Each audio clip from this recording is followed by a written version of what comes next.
ବୋଉ ମୁଁ ତତେ ଛାଡ଼ି ଚାଲି ଯାଉଛି। ମୁଁ ତୋର ଗୋଟେ ଭଲ ପୁଅ ହେଇପାରିଲିନି।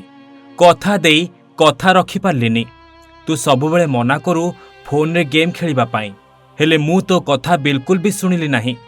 ଗେମ୍ ଖେଳି ଖେଳି ଲକ୍ଷ ଲକ୍ଷ ଟଙ୍କା ଖରଚ କରିଦେଲି, ଯାହାକୁ ସୁଝିବା ମୋ ପକ୍ଷେ ଅସମ୍ଭବ। ମୋ ପାଖରେ ଏବେ ଗୋଟିଏ ରାସ୍ତା, ମୁଁ ଏ ଦୁନିଆ ଛାଡ଼ି ଚାଲିଗଲେ ସବୁ ସମାଧାନ ହୋଇଯିବ।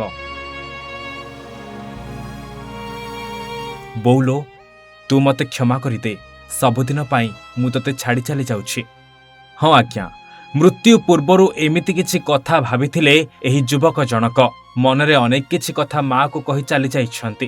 ସୂଚନା ମୁତାବିକ ଅନଲାଇନ୍ ଗେମ୍ ଆଜି ଜୀବନ ନେଇଯାଇଛି। ମୃତକଙ୍କ ନାଁ ହେଉଛି ଶଶାଙ୍କ ଶେଖର ଶତପଥୀ। ତାଙ୍କ ଘର ହେଉଛି ଭୁବନେଶ୍ୱର ଓଲ୍ଡ ଟାଉନ୍ ତିନିମୁଣ୍ଡିଆ ଛକରେ। ଶଶାଙ୍କ ଅନଲାଇନରେ ଗେମ୍ ଖେଳି ଅଧିକ କରଜ କରିଦେଇଥିଲେ, ଯାହାପରେ ସେ କରଜକୁ ଶୁଝି ପାରିନଥିଲେ।